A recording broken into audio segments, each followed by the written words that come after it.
Hi, it's Anthony back for another lesson. Today we're going to talk about power chords.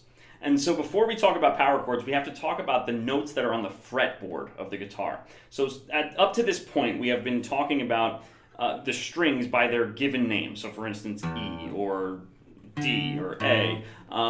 And the reason they're called that name is because that's the note that they play when played open.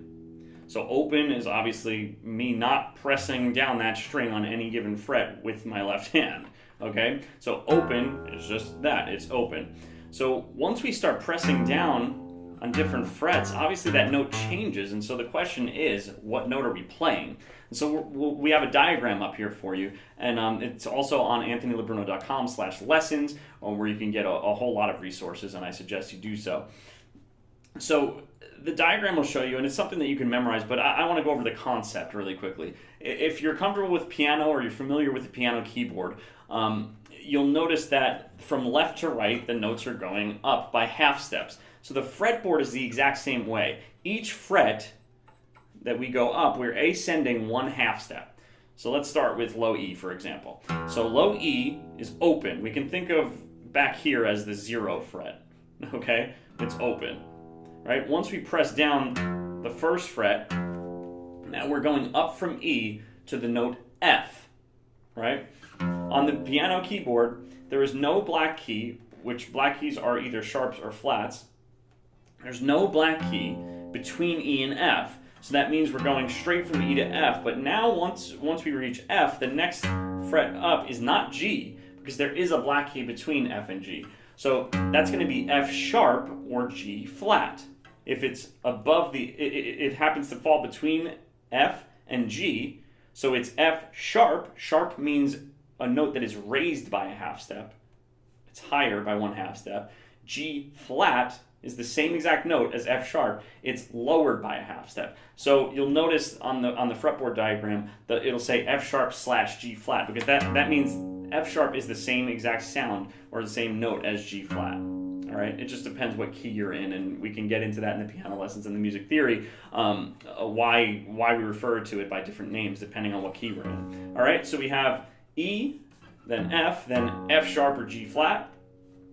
Right after that, we're at G, then we can go to G sharp or A flat, A sharp or B flat. Then we hit B, and same as E to F, B to C has no sharp or flat in between it. It doesn't have a black key. So once we go a half step up from B, we've reached C. So the same formula holds true for any of the strings, right? So we have A, then if A open, A first fret is going to be A sharp or B flat. Then we have B, C, C sharp, or D flat, so on and so forth. Okay? So you can definitely, I would recommend that you get really comfortable with that so that you can play power chords and bar chords all over the neck and know where they are. So here's how we do this as far as power chords go. So power chord voicing, let's just go to the third fret just for fun.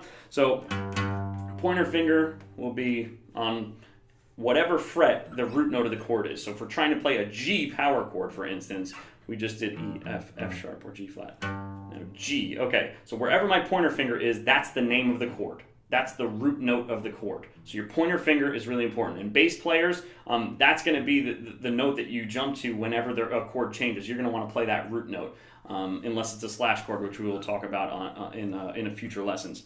All right, so the root note is right there, your pointer finger. Then you're going to take your third and fourth fingers up 2 frets from there on the next 2 strings, and that's your power chord.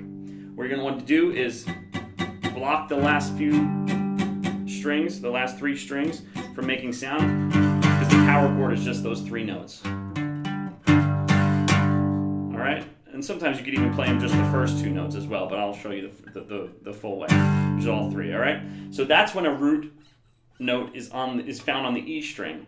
So now what if it's like we're looking for the note D, right, which is all the way up here, and that's fine. You can play the power chord up there, but sometimes it's more comfortable to find the D note on another string, like the A string. So you have A sharp or B flat, B, C, C sharp or D flat. Oh, we got it. It's there. It's the D note on the 5th fret of the A string, all right? So a D power chord, that same exact shape, starting on the 5th fret of the A string. So what I'm going to do is actually mute that low E. We talked about this in the cage lesson of sometimes I'll bring my thumb around or another finger to mute a string that's not supposed to be played. So I'm muting these last two down here. I'm also pressing my pointer finger up against the low E so that it doesn't make any sound in case I strum it by accident. But I'm just trying to focus on strumming those 3 strings. But even if I hit it by accident, you can't even hear it. But I'm hitting that low E. Otherwise, it would sound like this. We don't want that, right? So we're going to try and block it anytime we're playing a power chord with the root on the A string. All right? So that's power chords with root on the E, power chords, root on the A, and more importantly, you learned about the notes on the fretboard. All right? I'll see you again soon for another lesson. Thanks for watching.